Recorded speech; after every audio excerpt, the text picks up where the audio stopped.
Alright, here we have some examples on identifying information that we would need in order to graph. So again, before we could do any graphing, we need more information on how to graph.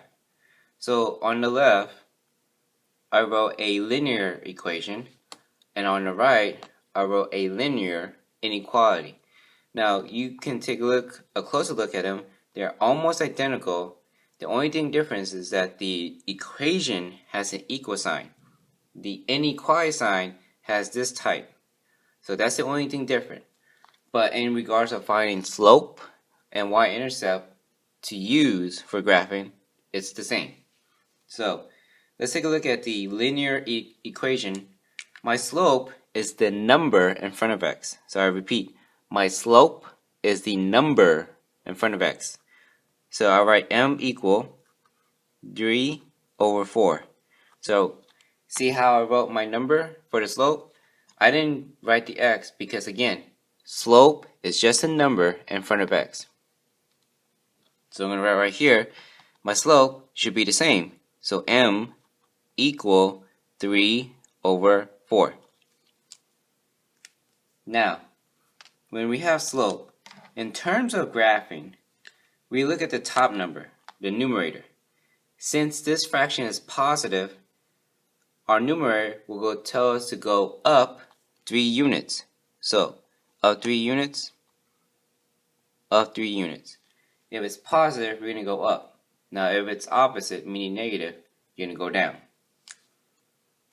Now, our denominator, 4, it would tell us to go to the right 4 units.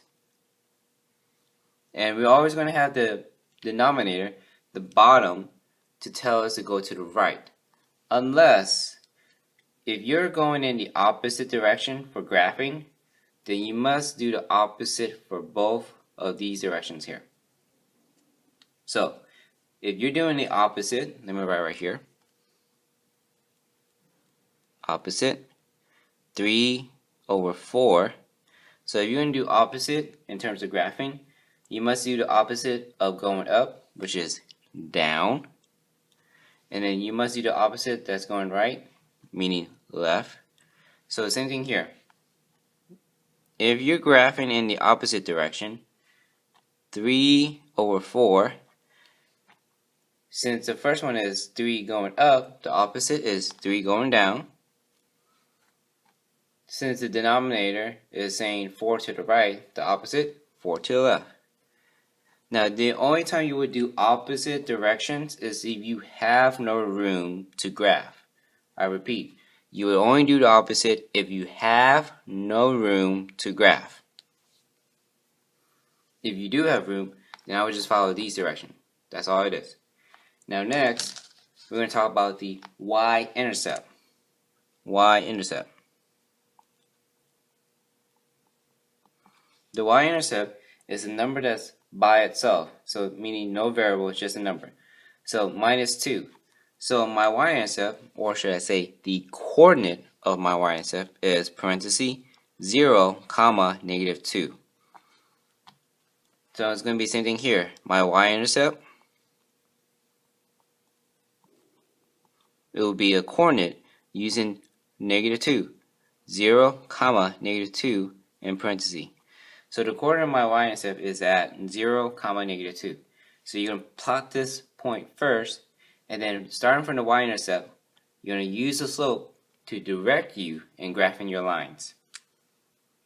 So again, I repeat, we must get our slope first, and then our y-intercept, and then you're going to plot the y-intercept first, and then graph the slope. Just like how you did in Algebra 1 and Geometry.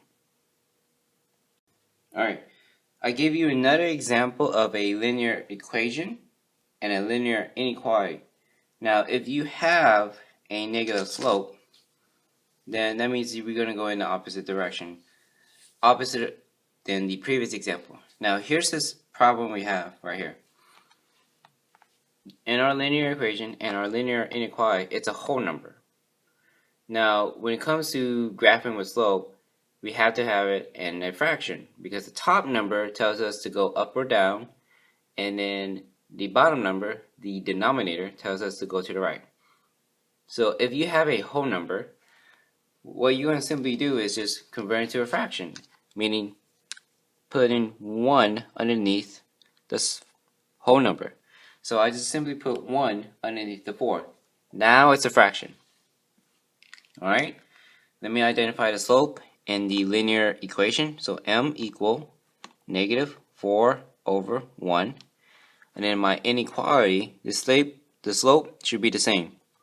So equal to negative 4 over 1. Alright, so let's identify our directions when it comes to graphing.